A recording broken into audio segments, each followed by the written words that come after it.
જય માતાજી મિત્રો, અમારું આ દિવ્યાંગ એકતા ટ્રસ્ટ કે જે અમે તમામ લોકો દિવ્યાંગો છીએ તો અને આશ્રમની અંદર અમે આવ્યા છીએ અને સરસ ભોજનની વ્યવસ્થા કરેલ છે. તો આ સરસ મજાનો એક આશ્રમ છે. જો આ સરસ મજાનો એક આશ્રમ છે અને શાંતિદૂત મહિલા વૃદ્ધા આશ્રમ કે ઘરડાઘર. તો મકર સંક્રાંતિનો દિવસ અમે લોકો આશ્રમની અંદર ઉજવવાના છીએ ને આ બધા વૃદ્ધ માતાઓ છે એને જમાડવાના છીએ.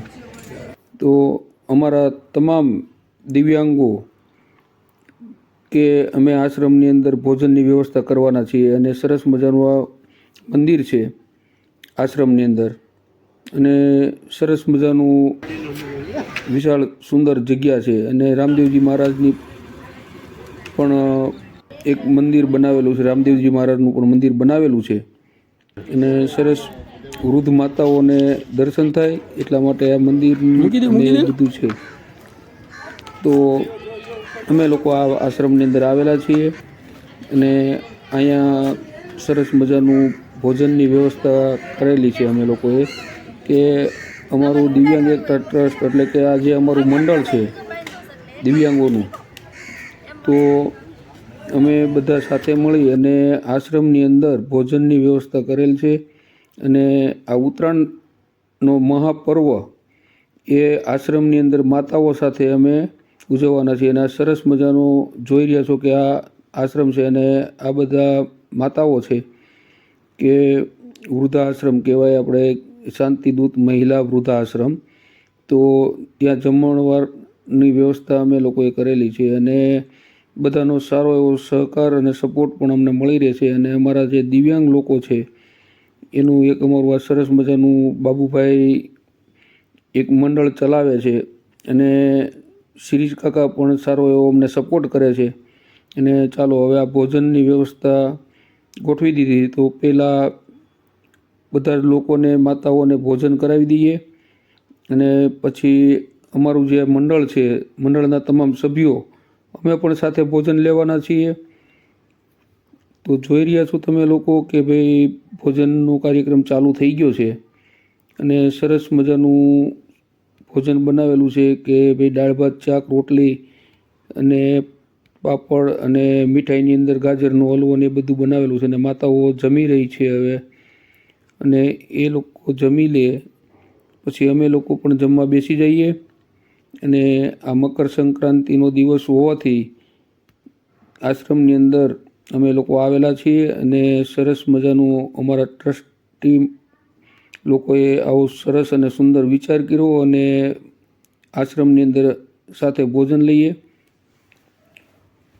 તો ખૂબ જ સરસ આશ્રમ છે અને આપણે જે દિવ્યાંગ લોકો છે એને પણ ડીશોની વ્યવસ્થા કરી દે કે જે અમારા ટ્રસ્ટની અંદર જે કોઈ નોર્મલ થોડાક છે ચાલી શકે એવા એ બધા દિવ્યાંગોને ડીશું સરસ મજાની પીરસી આપે છે અને ખૂબ જ સુંદર અને સરસ આયોજન છે.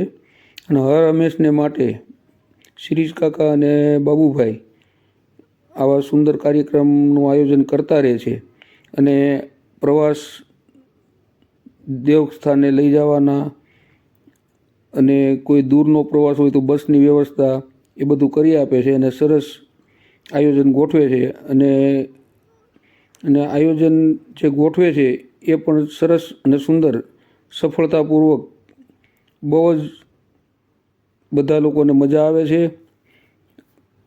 અને તમે લોકો આ વિડીયો જોઈ રહ્યા હોય તો વિડીયો ઉપર જો નવા હોય તો વિડીયોને શેર, સબસ્ક્રાઈબ અને લાઈક કરજો અને કોમેન્ટ કરજો કે ભાઈ અમારો આ કાર્યક્રમ તમને કેવો લાગ્યો. અને સારો લાગ્યો હોય તો શેર, સબસ્ક્રાઈબ અને કોમેન્ટ કરી દેજો. અને હર હંમેશને માટે બાબુભાઈ અને શિરીષ કાકા અને તમામ ટ્રસ્ટી મંડળ આવા સુંદર કાર્યક્રમનું આયોજન કરતા રહો. અને બધા જ દિવ્યાંગો સારો એવો સપોર્ટ આપે છે અને સુંદર કાર્યક્રમ સફળ બને છે અને બહુ જ મજા આવે છે. અને સફળતાપૂર્વક આ કાર્યક્રમનું આયોજન સરસ મજાનું આયોજન ગોઠવેલું છે અને સરસ જમણવાર પણ ચાલી રહ્યું છે. અને ખૂબ જ બધા લોકોને આનંદ આવે છે. તો તમે લોકો જોઈ રહ્યા છો કે બધા જમણવાર બધા જમી ગયા છે અને ભોજનની સારી એવી વ્યવસ્થા કરેલ છે અને સરસ મજાનો આશ્રમ છે, સુંદર એકદમ મસ્ત આશ્રમ. અને ઘરની અંદર આવીને અમને ખૂબ ખૂબ આનંદ થયો. જય માતાજી. જય માતાજી. દિવ્યાંગ એકતા ટ્રસ્ટ દ્વારા આયોજિત મહિલા વૃદ્ધાશ્રમમાં દિવ્યા એકતા ટ્રસ્ટ પરિવાર તરફથી ભોજનની વ્યવસ્થા ગોઠવવામાં આવેલી હતી.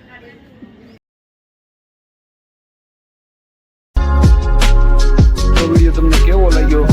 સરસ લાગ્યો હોય તો લાઈક, શેર, સબસ્ક્રાઈબ અને કોમેન્ટ કરજો. તમે આ ચેનલ ઉપર નવા હોય તો સબસ્ક્રાઈબ કરી દેજો અને કોમેન્ટ કરજો તમને આ વિડીયો કેવો લાગ્યો. તો અમે આવા નવા વિડીયો બનાવતા રહીએ.